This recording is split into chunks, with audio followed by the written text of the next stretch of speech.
Jump into, I have a two-part series that I wanted to share today, and next week I'll be sharing as well. Jadi hari ini saya akan membagikan sebuah seri baru, akan ada 2 bagian, minggu ini dan juga minggu depan.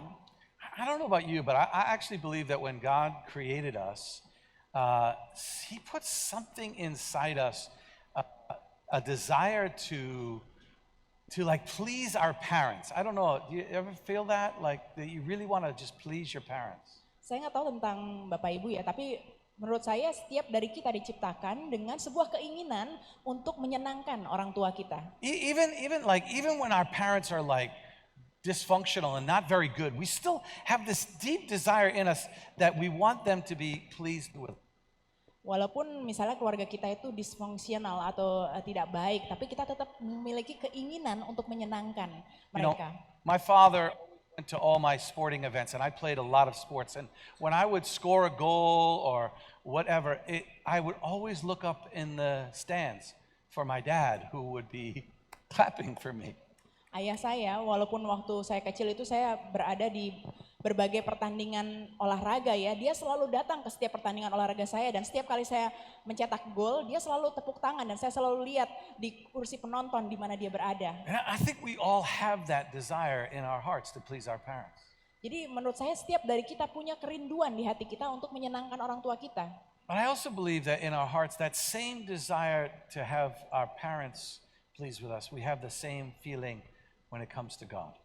Dengan analogi yang sama ya, saat kita memiliki kerinduan untuk menyenangkan orang tua kita, saya percaya kita juga memiliki kerinduan untuk menyenangkan hati Tuhan. When I read that story of Stephen, when Stephen was being stoned to death by those after he was sharing the gospel, and he was being stoned to death, it says that Jesus was standing at the right hand of God. Jadi waktu saya membaca cerita Rasul Stephen ya, waktu dia tuh dilempari batu sampai mati, Tuhan Yesus itu berdiri di sebelah kanan Tuhan. I believe actually Jesus was standing and he was going like this. Dan saya percaya Tuhan Yesus itu berdiri dan tepuk tangan untuk dia.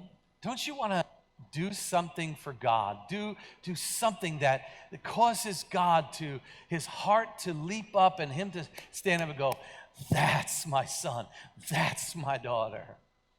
Apakah kita semua itu tidak ingin melakukan sesuatu yang luar biasa sehingga Tuhan itu bisa melihat kita dan menunjuk kita dan bilang, inilah anakku, inilah anakku.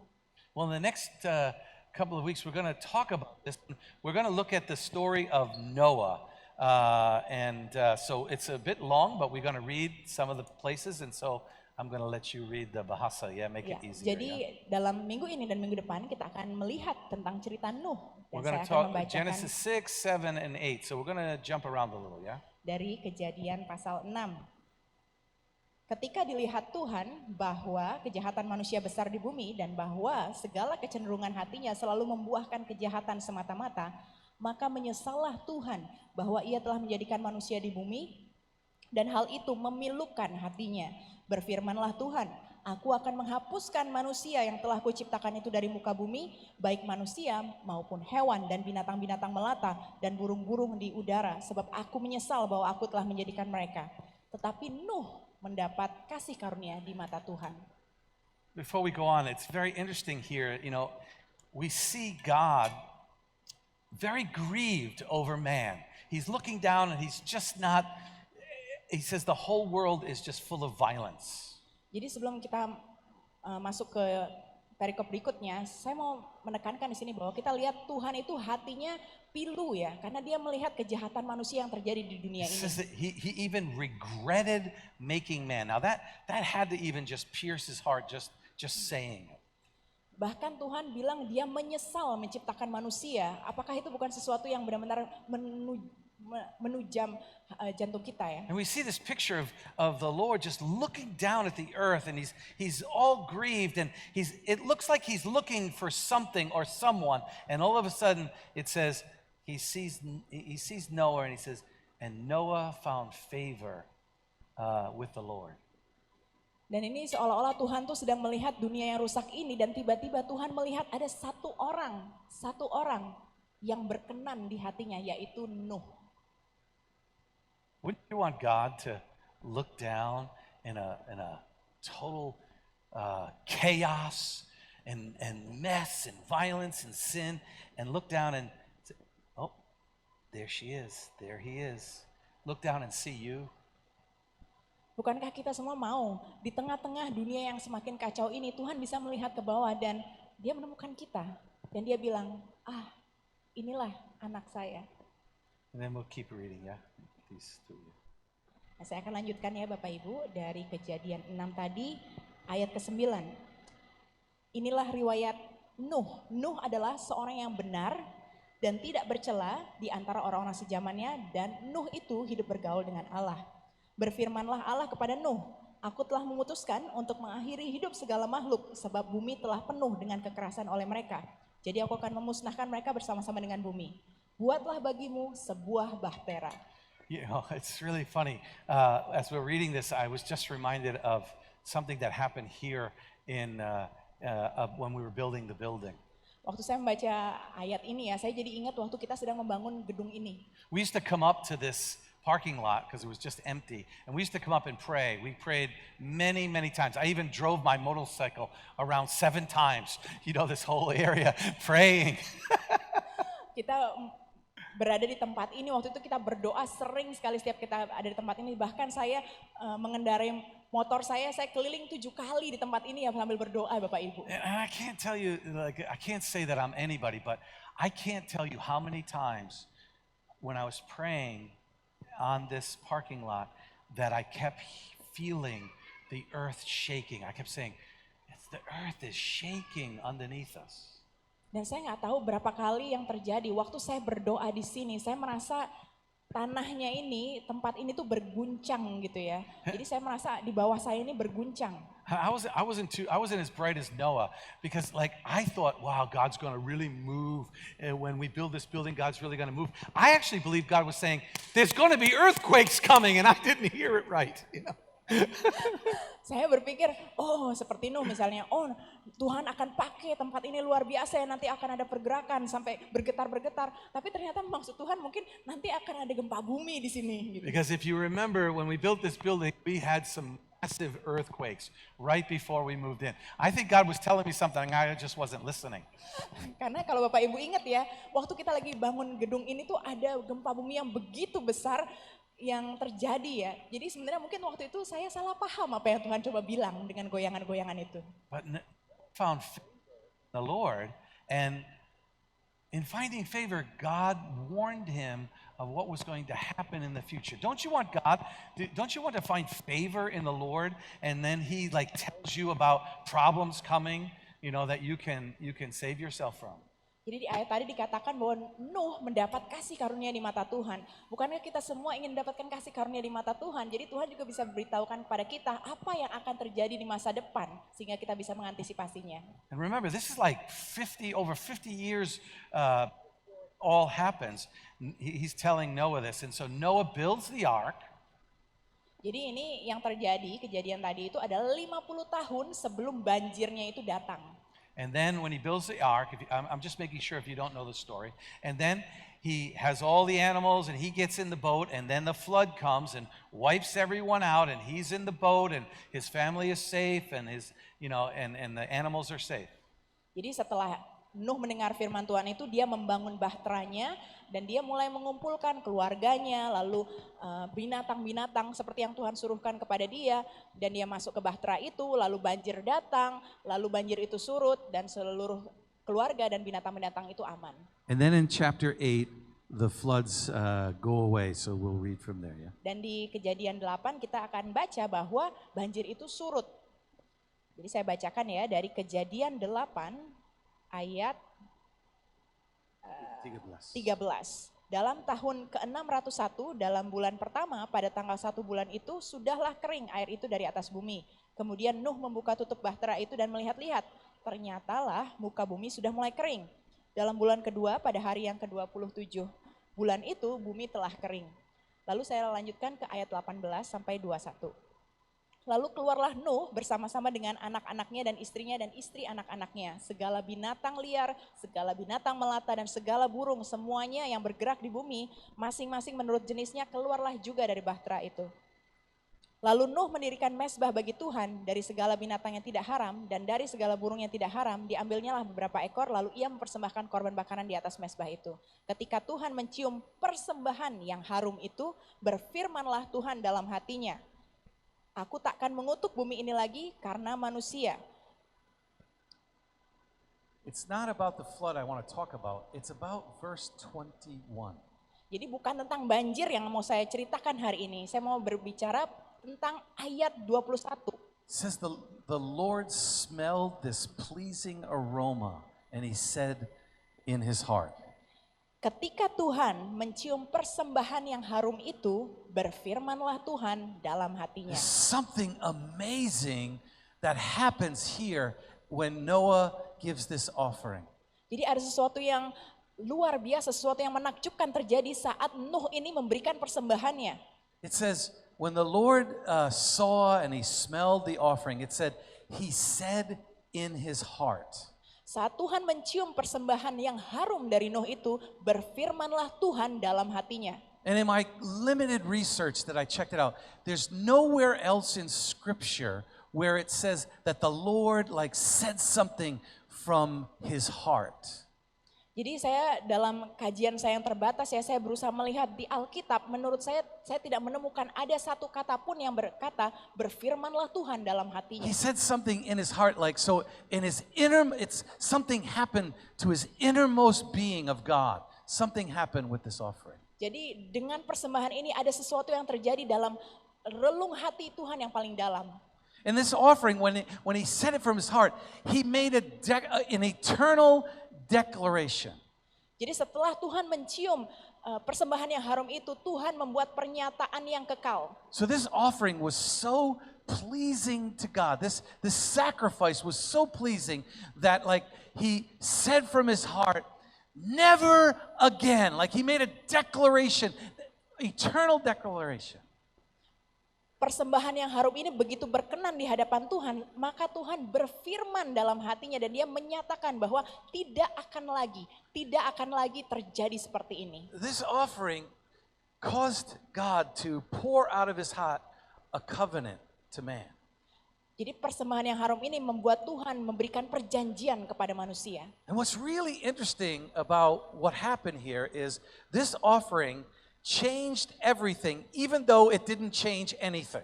Yang sangat menarik di sini adalah persembahan yang harum ini mengubah segala sesuatunya, walaupun dari luar tampaknya tidak ada yang berubah. It says in chapter 6, verse 5, it says that when he looked down, he said, the heart of every man is evil. It's just, the whole intention of man is sin.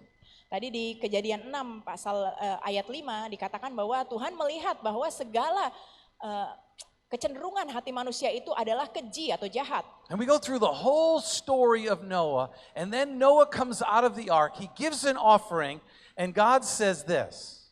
Dan kita mendengarkan tadi ya cerita Nuh, dia membangun bahtera, dia keluar dari bahtera, dan Tuhan mengatakan hal ini. Never again will I curse the ground.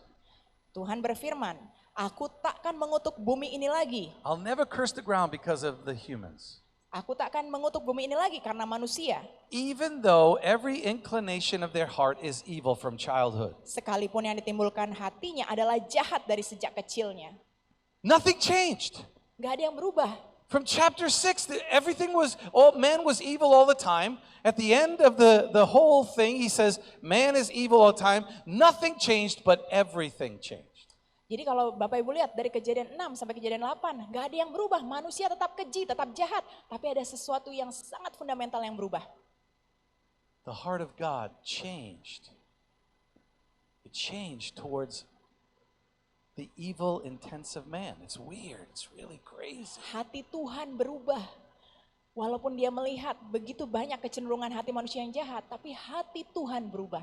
Ini aneh. Because he still sees the same thing in man, but he has completely changed because this offering was so pleasing.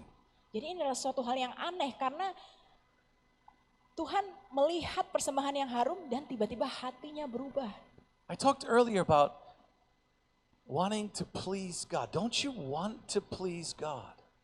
Saya berbicara sebelumnya tentang keinginan kita, kerinduan kita untuk menyenangkan Tuhan. Bukankah kita semua ingin menyenangkan Tuhan? We wouldn't be sitting here if we didn't want God to be pleased with us. Kita nggak mungkin bisa duduk di sini Bapak Ibu kalau kita tidak ingin menyenangkan Tuhan.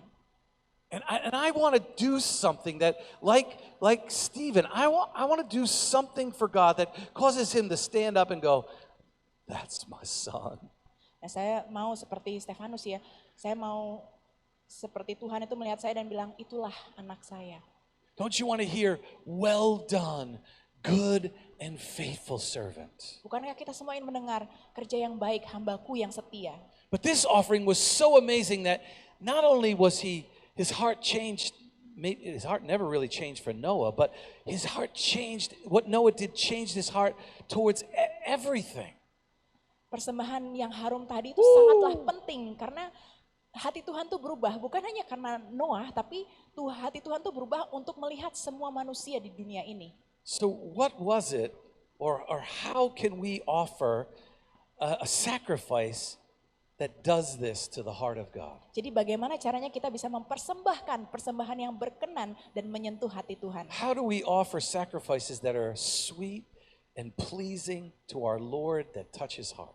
Bagaimana kita bisa mempersembahkan persembahan yang harum, yang berkenan di hadapan Tuhan?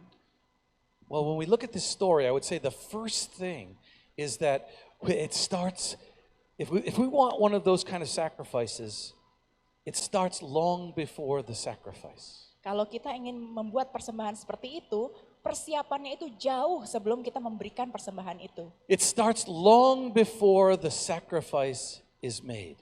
Jadi sudah dimulai jauh sebelum persembahan itu dibuat. It says that Noah was a righteous man, a blameless man with his people, and he faithfully walked with his God.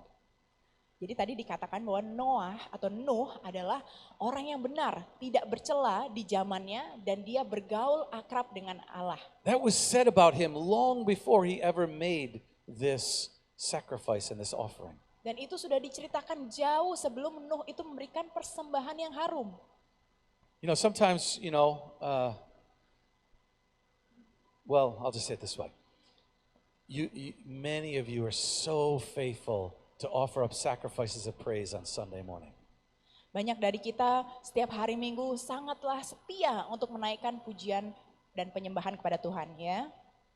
But imagine if we started on Monday morning for the coming Sunday. Bayangkan apa yang akan terjadi jika kita bisa mulai melakukan penyembahan dan pujian itu hari Senin pagi untuk hari Minggu itu.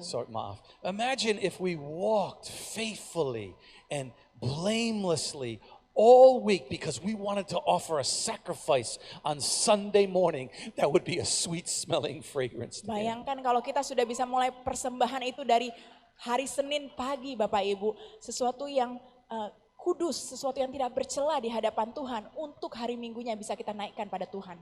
You know, Jesus spoke about this in a couple of different parables. Dan Tuhan Yesus sudah mengatakan hal ini di beberapa perumpamaan. If you know the parable of the building your house on a strong foundation or building your house on sand. Jadi ada perumpamaan yang mengatakan ada dua orang yang membangun rumahnya, yang satu di atas pasir, yang satu di atas batu yang teguh. It basically says, I'll just paraphrase, it says, anyone who hears my words and puts them into practice. Dikatakan dalam Matius 7 itu adalah setiap orang yang mendengarkan perkataanku dan melakukannya is like a wise man who builds his house on a rock. Adalah seperti orang bijaksana yang membangun rumahnya di atas batu karang yang teguh. And then it says, and then the rain comes. Lalu dikatakan, lalu hujan datang. See, can you imagine when the rain came, people were probably knocking on the door of the ark. Bayangkan Bapak Ibu, saat banjir itu mulai datang di zaman Nuh, pasti orang-orang itu mulai ketuk pintu bahtera Nuh itu. But it was too late. Tapi sudah terlambat. See, when the rain comes, if you haven't started at the beginning, it's maybe too late. Jadi saat hujan itu datang, jika kita semua tidak memulai dari awal, mungkin akan terlambat. My grandfather, I I witnessed to my grandfather so many times. Kakek saya sudah bersaksi kepada kakek saya begitu banyak waktu. And he rejected me so many times. Dan dia selalu menolak saya setiap kali. And I remember one day I was sharing the gospel again with my grandmother there, and I was sharing the gospel, and he rejected. He was going to reject me, and my grandmother was like, don't say it, Grandpa." Lalu saya ingat suatu ketika saya kembali lagi membagikan firman dan kabar baik kepada kakek saya dan nenek saya di situ. Dan sebelum kakek saya menolak, nenek saya bilang, jangan ditolak. And I said, "No, Grandma, you be quiet. You say what you want to say, Grandpa." And he rejected the gospel. Lalu saya bilang, nenek udah nggak apa-apa, nggak usah ngomong begitu. Oke, kakek silahkan ngomong apa aja. Lalu kakek saya menolak. And the Holy Spirit came on me and I prophesied. And I don't know why, but I said, "Gramp, you're going to get a chance. God's going to give you a chance on your deathbed to receive him."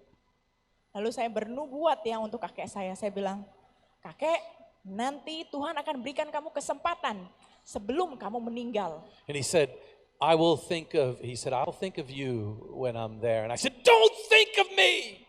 Dan dia bilang, oke, nanti saya akan mikir tentang kamu Don saat saya mau meninggal. Terus saya bilang, jangan pikir tentang saya. I said, "You think about Jesus. You call out in his name when you have that opportunity."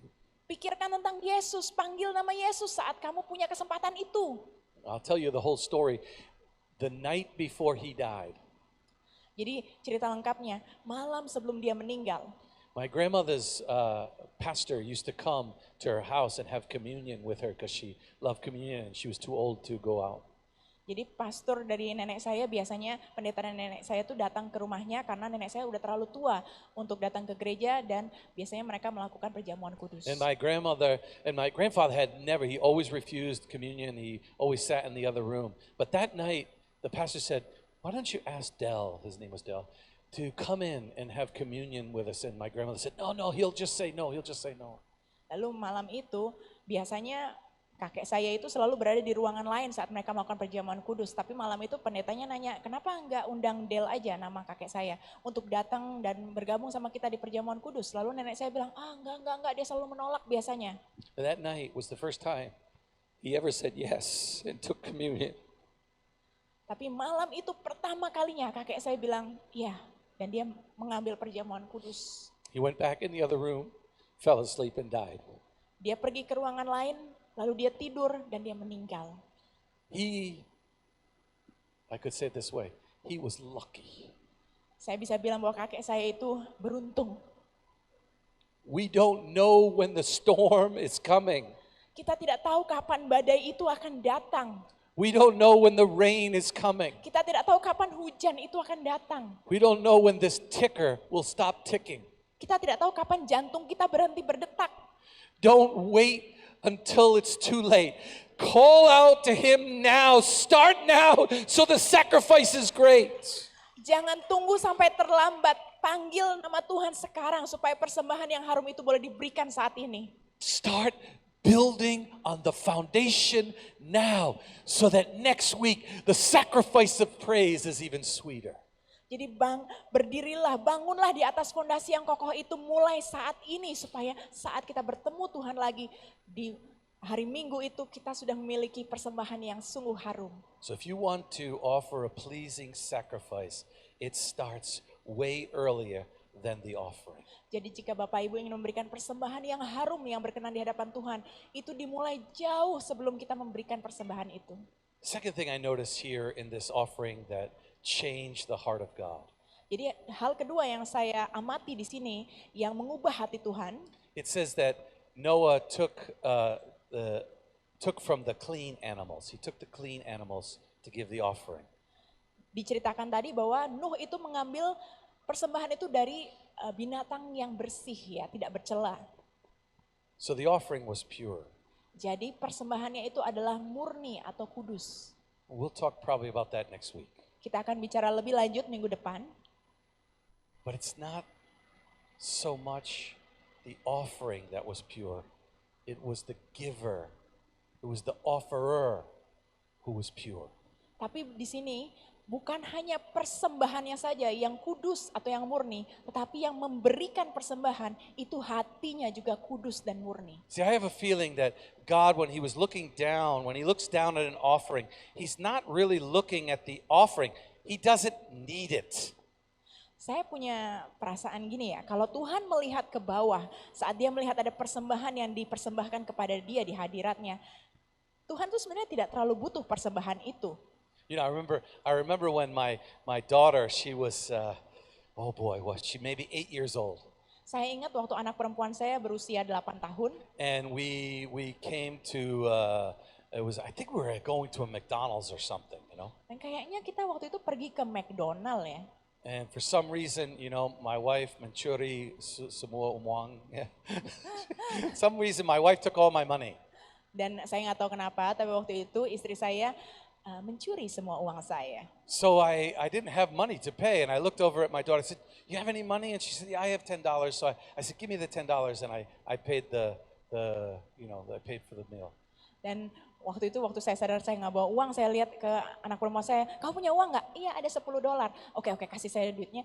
Lalu saya bayarkan uang tersebut. You know, and my daughter, she's not dumb. Later she said, "Dad, you owe me $10." Anak perempuan saya pinter ya, nanti sampai rumah dia bilang, "Pa, tadi papa ngutang $10 ya." So let me think here. Who gave you that $10? Lalu saya mulai berpikir, siapa yang kasih kamu $10 itu, Nak? Because it was me that gave her the $10, you know? Saya yang ngasih kamu $10. But that's like our offerings. Tapi itu seperti persembahan kita.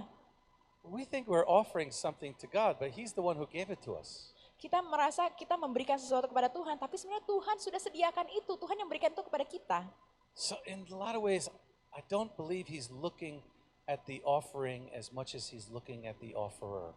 Jadi saya percaya Tuhan itu bukan melihat persembahannya saja, tapi dia lebih melihat kepada hati yang memberikan persembahan itu. You know, and it says about Noah that he was righteous. There's 3 words they use. The first one is they said he was righteous. Jadi di ayat tadi ada satu ayat yang mendeskripsikan Noah ya. Yang pertama disebutkan 3 karakter Noah adalah yang pertama orang yang benar.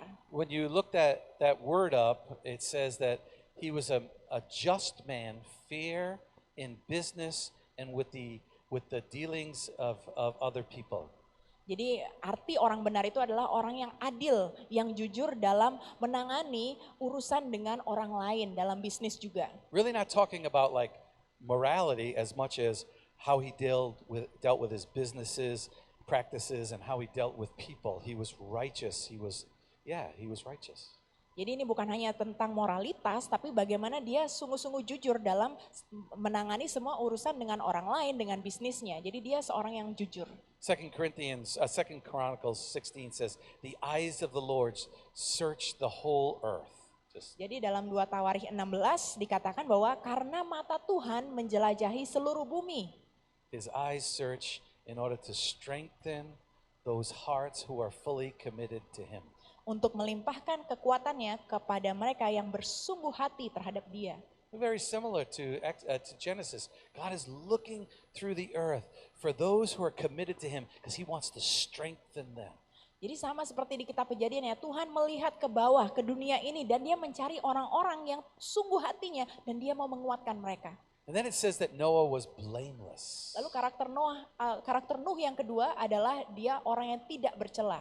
That word means he was filled with integrity. He was wholesome, wholesome, innocent. Jadi arti dari kata tidak bercela adalah dia seorang yang penuh dengan integritas, dia orang yang bajik.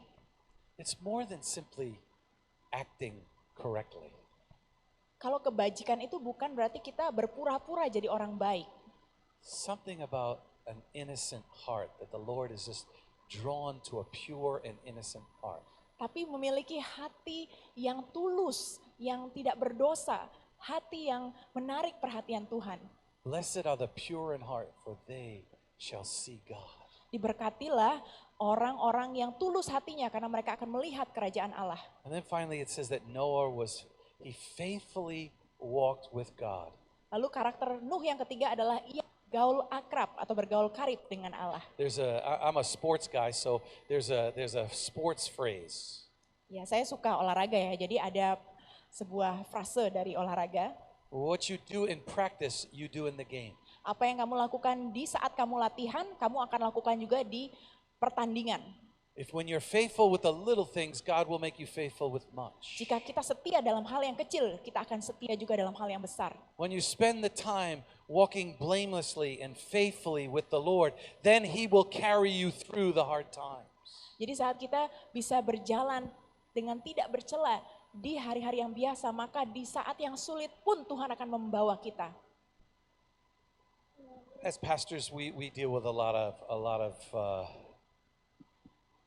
we deal with marriage problems. Let's just say it that way. Ya, sebagai seorang pendeta ya, saya menangani begitu banyak urusan rumah tangga. And sometimes in the meeting, I just want to do this. Dan kadang-kadang di pertemuan itu saya ingin melakukan itu. Seperti Pastor Don. Why didn't you come to me when the boat was leaking? Why did you wait until it was at the bottom of the ocean?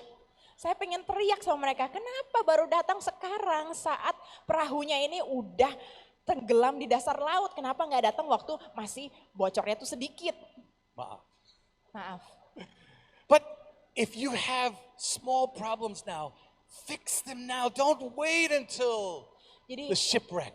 suami istri kalau ada masalah kecil, selesaikan sekarang. Jangan tunggu sampai kapalnya itu tenggelam. Walk faithfully now, and then in the times of difficulty, God will carry you through. Berjalanlah dengan iman, dengan setia saat ini. Dan di saat yang sulit, Tuhan akan membawa saudara. Walk faithfully and righteously and blamelessly now, and then your offering will be a sweet smelling fragrance to the Lord. Berjalanlah dengan setia, berjalanlah dengan jujur, tidak bercela, berjalanlah sebagai orang yang benar, maka persembahan kita akan menjadi persembahan yang harum dan berkenan di hadapan Tuhan. So just in closing, Jadi untuk menutup khotbah hari ini, the question was, how do we offer sweet smelling aroma that's pleasing to the Lord? pertanyaannya adalah bagaimana cara kita bisa menawarkan atau memberikan persembahan yang harum dan berkenan di hadapan Tuhan. We start early. We start before Sunday. We start way before we give the offering. Kita mulai dengan jauh-jauh hari, kita mulai jauh sebelum kita memberikan persembahan itu kepada Tuhan. Number 2, and we'll talk about this next week, we make it the first thing that we do. Dan hal kedua yang akan kita bahas lebih lanjut minggu depan adalah kita melakukan hal ini sebagai prioritas utama kita. And then don't start with a pure offering, start with a pure heart. Lalu yang ketiga adalah jangan mulai dengan persembahan yang kudus, tapi mulailah dengan hati yang kudus. Romans 12. We all, if you've studied the Bible at all, we all know this verse, Romans 12. Jadi kalau Bapak Ibu pernah membaca Alkitab ya di Roma pasal 12, kita mungkin pernah mendengar hal ini. Saya bacakan ayat yang pertama. Persembahan yang benar. Karena itu saudara-saudara, demi kemurahan Allah aku menasihatkan kamu, supaya kamu mempersembahkan tubuhmu sebagai persembahan yang hidup, yang kudus dan yang berkenan kepada Allah. Itu adalah ibadahmu yang sejati. So we're going to close in prayer. Jadi kita akan menutup dengan doa. If you're sitting here, which you are, Jika saudara sedang duduk di sini, dan tentunya saudara sedang duduk di sini, it's not too late. tidak terlambat. Okay? You can't do anything about yesterday.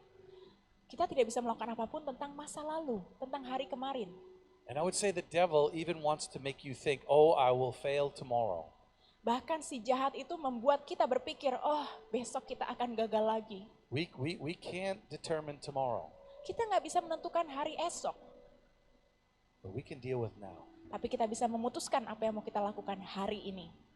So as we pray, Jadi saat kita berdoa, I'd just like everyone to just bow their heads and saya mau mengundang Bapak Ibu untuk menundukkan kepalanya, begin to talk to the menutup Lord. matanya, dan berkata kepada Tuhan.